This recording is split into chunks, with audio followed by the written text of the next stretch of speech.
মঞ্চে এখন সৃষ্টি চঞ্চল হালদার পারকাশনে, তিনি যেখানেই থাকুন অনুরোধ করা হচ্ছে মঞ্চে চলে আসবার জন্য।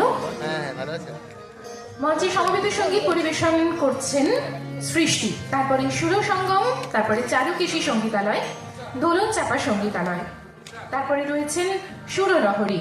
সুরাঙ্গন আপনারা এখনো পর্যন্ত আপনাদের উপস্থিতি জানিয়ে যাননি, আমাদেরকে উপস্থিতি জানিয়ে যান।